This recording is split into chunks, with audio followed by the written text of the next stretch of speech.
Captain America civil war படத்துல courteous ராஸ் கொண்டு வந்த சொக்கோவியா கார்ட்ஸ் தோருக்கு அப்ளிகபிளா? தியரிட்டிக்கலா இதற்கான பதில் எஸ். பட் பிராக்டிக்கலா இதற்கான பதில் நோ. முதல் விஷயம், இந்த சக்கோவியா கட்ஸை கொண்டு வரும்போது தோர் பூமியிலே இல்ல, இன்ஃபினிட்டி ஸ்டோன்ஸை தேடி போயிருப்பாரு. அது மட்டும் இல்லாம ராசுமே அந்த மீட்டிங்ல தோர் அண்ட் ஹல்கோர் ஆப்சன்ஸை பத்தி பேசும்போது நம்ம 30 மெகாடன் நியூக்ளியர் வெப்பன்ஸை தொலைச்சிட்டோம் அப்படின்னு சொல்லியிருப்பாரு. அடுத்ததா சொக்கோவியா கார்ட்ஸ் பூமியில இருக்கிற என்ஹான்சர் சூப்பர் ஹியூமன்ஸை கண்ட்ரோல் பண்ண உருவாக்கப்பட்ட ஒரு சட்டம்.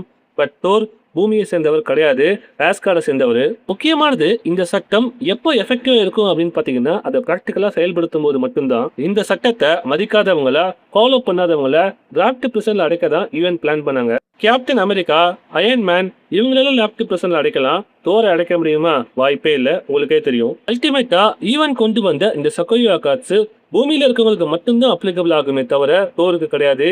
ஏன்னா தோர் ஒரு கடவுள், காஸ்மிக் பீயிங். அது மட்டும் இல்லாம தோரை பூமியில எங்கேயுமே அடைச்சி வைக்கவும் முடியாது.